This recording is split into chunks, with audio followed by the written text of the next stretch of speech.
Guys आज हम Stephen Spender की poem an elementary school classroom in a slum पढ़ने जा रहे हैं।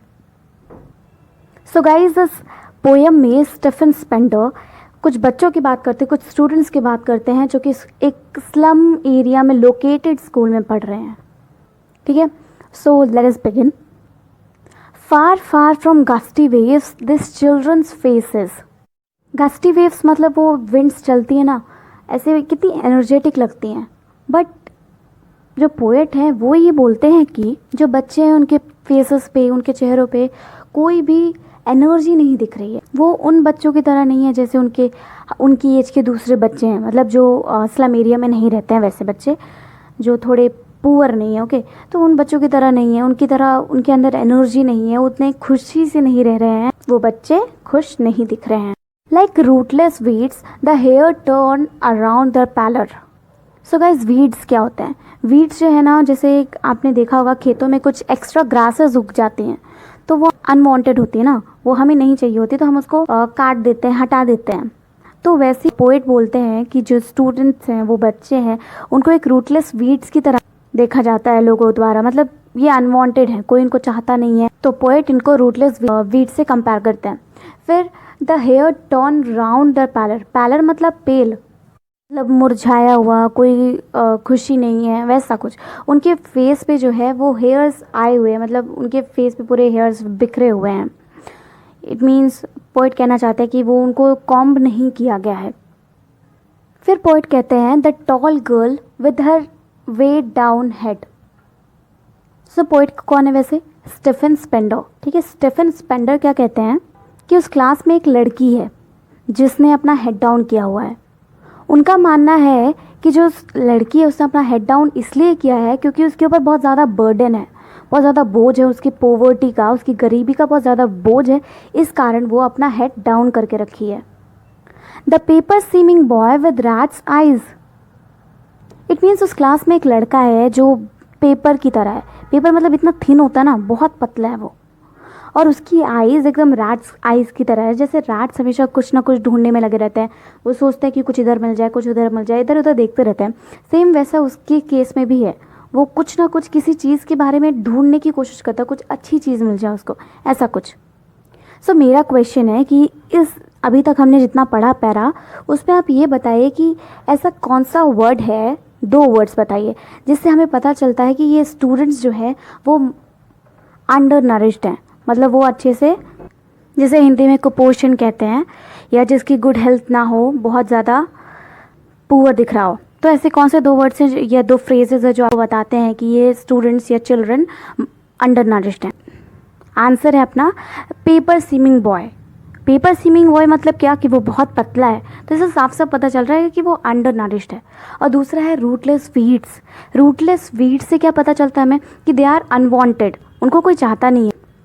तो चलिए आगे बढ़ते हैं। नेक्स्ट लाइन है the stunted unlucky heir of twisted bones reciting a father's gnarled disease his lesson from his desk. तो पोइट कहते हैं कि उस क्लास में एक स्टूडेंट है, ये एक बच्चा है जो कि डेस्क पे बैठ के कुछ पढ़ रहा है, कोई लेसन पढ़ रहा है। ओके, बट उसको देखने से ऐसा लग रहा है कि उसकी हड्डियां जो है वो टेढ़ी मेढ़ी हैं। इट मीन्स उसको ग्रेनाल्ड डिजीज़ है, जिसके कारण उसकी बॉडी जो है वो डिफॉर्म हो गई है। ओके, तो पोइट ये कहते हैं कि जो उसने डिजीज़ पाया है, जो डिजीज़ उसके अंदर है, वो शायद उसने अपने फादर से लिया है। ओके, तो पोइट उसे अनलकी कहते हैं क्योंकि एक तो उसने अपने पेरेंट्स से एक डिजीज़ भी ले ली है और साथ ही साथ उसको कोई फैसिलिटी भी नहीं मिल रही है अपने फादर की तरफ से। At back of the dim class one unnoted sweet and young his eyes live in a dream. So Stephen Spender कहते हैं कि लास्ट में बहुत अंधेरा है और उस डेस्क पे एक प्यारा सा बच्चा बैठा हुआ है। तो पोएट कहते हैं कि उसके आइज़ में ड्रीम्स हैं, कुछ नया करने की इच्छा है। वो खिड़की के बाहर देख रहा है, उसका क्लास में कोई भी अटेंशन नहीं है, वो खिड़की के बाहर देख रहा है कि रैट्स स्क्वेरल्स कैसे खेल रहे हैं ट्रीज़ पे। सो ये था हमारा पहला स्टैंजा जिसको हमने कंप्लीट किया। सो मेरा क्वेश्चन है कि इस पोएम में अनलकी हायर किसको कहा गया है? हायर मतलब वारिस होता है, तो इस पोएम में अनलकी हायर उस बच्चे को कहा गया है जिसने अपने फादर से ग्नराल्ड डिजीज़ ले रखा है, इनहेरिट कर रखा है. Okay, and what he was doing, so वो क्या कर रहा था, he was reciting his lessons. So guys I hope कि आपको फर्स्ट स्टैंजा समझ आ गया होगा. So let us move to the next stanza. Okay, on sour cream walls donations, Shakespeare's head cloudless at dawn, civilised dome riding all cities. So इस stanza में पहली line में जो पोएट हैं वो डिस्क्राइब करते हैं वॉल्स के बारे में. वॉल्स को डिस्क्राइब करते हैं कि वॉल्स कैसे हैं. सो वो जो वॉल्स है उनका कलर एकदम क्रीम कलर का है, जैसे क्रीम का कलर होता है ना वैसा ही है. और बट कौन सा क्रीम, श्योर क्रीम, ख़राब हो जाता है जो क्रीम, उस कलर जैसा उस वॉल का कलर है, जो कि हो सकता है कि कभी कभी उसको कलर कराया गया हो डोनेशंस की हेल्प से, ऐसा कवि का मानना है. Okay, Shakespeare's head, Shakespeare's head से मतलब है कि शेक्सपियर की एक फ़ोटो लटकाई गई है उस दीवार पर. सो वहाँ पे एक पिक्चर है क्लाउडलेस डॉन की. क्लाउडलेस डॉन मतलब एक पिक्चर होती है ना, आई मीन वो पिक्चर है अर्ली मॉर्निंग की, जब सनराइज़ हो रहा होता है, तो उस वैसी पिक्चर डाल रखी है उधर पे, उस वॉल पे, उस क्रीमी वॉल पे, क्रीम कलर वॉल पे. और वहाँ पे एक और पिक्चर डाल रखी है या टांग रखी है जिस पे फ़ोटो बनी है एक सिटी की, मतलब सिविलाइज्ड सिटी की, जो बहुत ही डेवलप्ड सिटी है, वैसी सिटीज़ की जिस पे सड़क बनी है, कंक्रीट की बिल्डिंग्स बनी है, वैसा कुछ. ओके, तो ये सब बताते हैं पोएट उस वॉल के बारे में. बेल्ड फ्लावरी टायरोलीज वैली, और उस वॉल पे एक टायरोलीज वैली है जिसमें बहुत सारे सुंदर सुंदर फ्लावर्स लगे हुए हैं. और वहाँ पे एक वर्ल्ड मैप भी लगा रखा है जो कि पूरे वर्ल्ड को, पूरे कंट्री को शो करता है. Awarding the world it's world, इस फ्रेज़ का मतलब है कि ये जो मैप लगा है इसका कोई मतलब नहीं है उन बच्चों के लिए. क्यों? क्योंकि उनकी दुनिया तो वो क्लासरूम है, वो तो कभी सोच भी नहीं सकते इस स्लम एरिया से बाहर जाने का, तो ये सब इनके लिए वेस्ट है. And yet for these children this Windows not this map there world. तो पोइट कहते हैं कि हाँ, इन बच्चों के लिए ये मैप नहीं बल्कि इनका ये विंडो इनका वर्ल्ड है, क्योंकि इस विंडो से ही ये इतना जितना वर्ल्ड इनको दिख रहा है, इस विंडो से बाहर जितना ये देख सकते हैं उतना ही वर्ल्ड है इनका. उससे बाहर वो नहीं जा सकते, ना ही उससे ऊंचा वो सोच सकते हैं. Where all their futures painted with a fog. तो फॉग कैसा होता है, अनक्लियर होता है, उससे हम साफ साफ नहीं देख सकते, है ना. तो वैसे ही पोइट कहते हैं कि इनका जो फ्यूचर है ना वो भी फॉग की तरह है, अनक्लियर है. हमें उनको पता नहीं है कि उनको क्या करना है, क्यों, कैसे करेंगे वो, क्योंकि उनके पास तो मतलब इतनी पॉवर्टी है उनके यहाँ कि वो उससे ऊपर, उस स्लम एरिया से ऊपर की चीज़ें जानते ही नहीं. तो उनके सपने कहाँ से आएंगे, उनका सपना उस स्लम एरिया तक ही लोकेटेड है. तो इसका मतलब कि उनका जो फ्यूचर है वो डार्कनेस से भरा हुआ है. A narrow street sealed in with a lead sky, far far from rivers capes and stars of words. मतलब वो जिस एरिया में रहते हैं ना, लीड का कलर कैसा होता है, ग्रे कलर. वो बोल रहे हैं कि उनका जो पूरा एनवायरनमेंट है वो एकदम ग्रे कलर का है. इट मीन्स वो पोल्यूशन से भरा हुआ है और ऐसे डर्टी अनहेल्दी इन्वायरमेंट में रह रहे हैं वो बच्चे. वहाँ पे कोई भी खुला एरिया नहीं है जहाँ पे वो जा सके, खुल के सांस ले सके. खुला एरिया से मतलब है जो रिवर्स हैं, केप्स हैं, ऐसा कुछ भी नहीं है वहाँ पे. ये चिल्ड्रन की जो वर्ल्ड है वो एग्जैक्टली डिफरेंट है from the world which is shown in the map. So my question is कि पोइट ऐसा क्यों कहते हैं कि उनका फ्यूचर अनक्लियर है, वो फॉग्स की तरह है, एकदम फॉग की तरह है. सो द आंसर इज़ कि वो बच्चे जो हैं वो अनएजुकेटेड हैं और उनको उधर कोई है भी नहीं जो उनको गाइड कर सके कि उनको अपने फ्यूचर में करना क्या है. So let us move to the next stanza. Surely Shakespeare is picked the map a bad example. Okay, so before starting this stanza I would like to say you कि guys एक बार please आप अपने video को pause कीजिए और जितना मैंने अभी आपको समझाया उसको एक बार फिर से रिमेंबर कीजिए. ठीक है, अब आपने ये सब कर लिया. ओके, तो चलिए बढ़ते हैं आगे. Surely Shakespeare is picked the map a bad example. मतलब जो शेक्सपियर की उधर पिक्चर लगी हुई है वो उन बच्चों के लिए कोई काम का नहीं है, वो यूज़लेस है। क्यों? क्योंकि उन बच्चों को क्या लेना देना कि शेक्सपियर ने क्या पोएम्स लिखे हैं, क्या स्टोरीज़ लिखे, बिकॉज दे आर अनएजुकेटेड, उनके लिए तो ये सब यूज़लेस है ना। उनको क्या पता कि ये फ़ोटो किसकी है। और इस लाइन को हम एक और तरीके से बोल सकते हैं, क्योंकि यहाँ पे विग्ड दे रखा है, तो विग्ड मतलब एविल होता है, जो कि हमारे लिए गंदा हो, हमें अच्छा ना लगता हो। तो इस लाइन को हम ऐसे बोल सकते हैं कि जो पोएट है वो कहना चाह रहे हैं कि ये जो चिल्ड्रन है स्लम के, इनके लिए जो फेसेस है, क्योंकि इन्होंने मतलब इतना ज़्यादा हार्डशिप्स मतलब अपनी लाइफ में इतनी ज़्यादा प्रॉब्लम्स फेस की है, तो मे बी इनको सभी लोग अपने दुश्मन लग रहे होंगे। तो हो सकता है कि ये जो पिक्चर लगी है शेक्सपियर की, वो उसको देख के वो लोग सोचे कि ये भी हमारा एनिमी है। सो इस केस से भी हम इसको ले सकते हैं। Okay, the map a bad example. हाँ, हमने ऑलरेडी इसके बारे में बात कर लिया है, क्यों मैप एक बैड एग्जाम्पल है। क्यों? क्योंकि मैप उनको उनका रियल वर्ल्ड नहीं दिखा रहा है, वो उनको ये नहीं दिखा रहा कि कहाँ पे उन बच्चों का स्लम एरिया लोकेटेड है ना। क्योंकि उनका वर्ल्ड तो क्या है, वो विंडो है उनका वर्ल्ड, तो उससे ज़्यादा तो वो उसके बारे में सोच नहीं सकते, और अगर उनको सोचना भी है पॉवर्टी के कारण वो उससे ज़्यादा सोच ही नहीं पाएंगे। With ships and sun and love tempting them to steal. तो हमारे यहाँ पे ब्यूटीफुल शिप्स होते हैं, सन होते हैं, और लव होता है, ह्यूमन लव होता है, जो कि जैसे बच्चे बिल्कुल भी अनजान हैं। क्यों?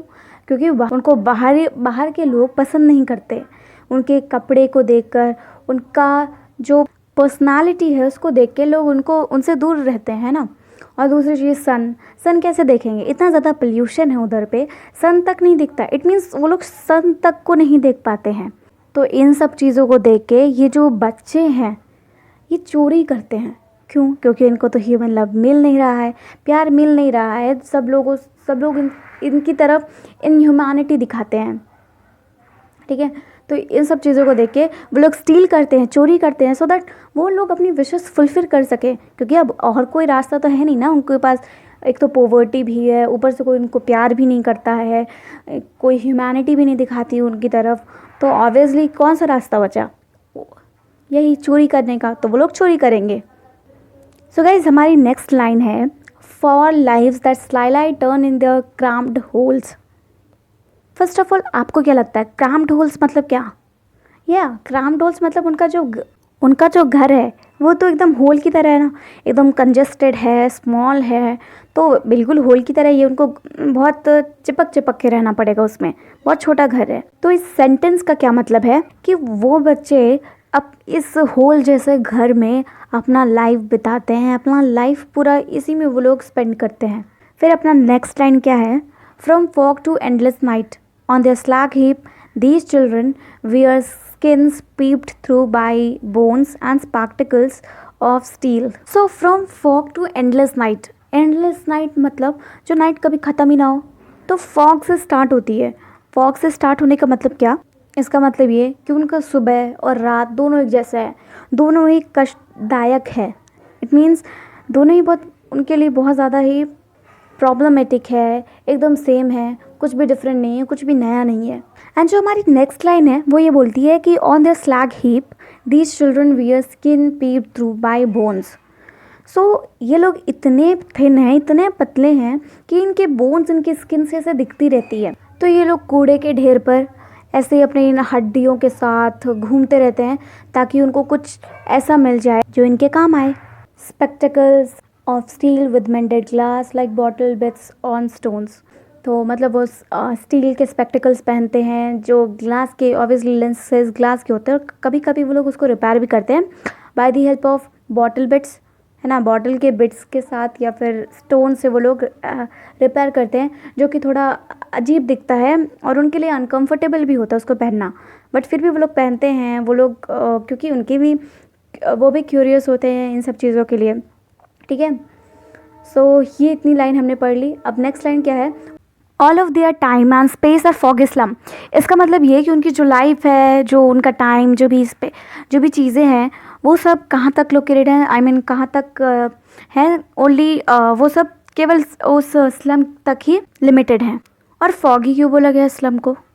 फॉगी इसलिए क्योंकि ये इतना पोल्यूटेड है, इतना ज़्यादा डार्क है, और इसमें और फॉगी का दूसरा मीनिंग भी हम ले सकते हैं, क्योंकि इस स्लम में रहते हुए इन बच्चों का जो फ्यूचर है वो बहुत ज़्यादा अनक्लियर है।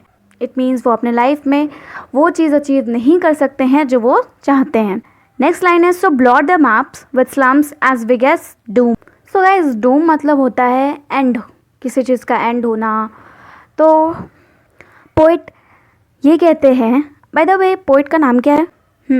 पोइट का नाम है स्टीफन स्पेंडर। सो इसका मतलब ये कि जैसे जैसे ये स्लम बढ़ रहा है मतलब क्या कि ऑब्वियसली हर रोज़ नया इतना सारा कचरा आता है, वो सब स्लम एरिया में ही तो फेंक दिया जाता है, उसके आसपास की जगहों में।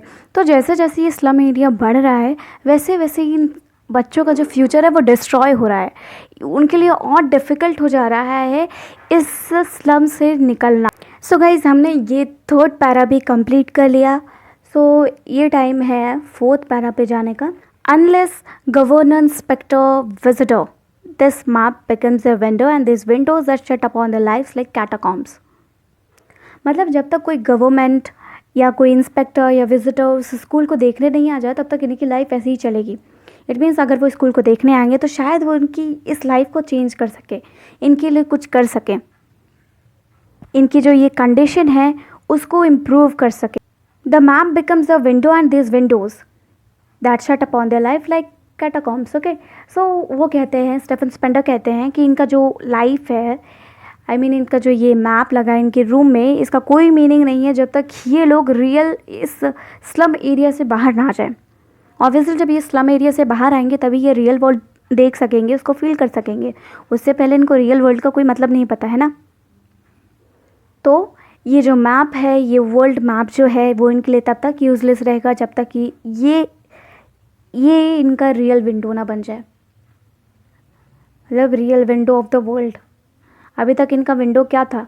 वो स्कूल था जिससे वो पूरा उनका स्लम एरिया दिखता था और वो स्लम एरिया को ही वो लोग अपना वर्ल्ड समझते थे।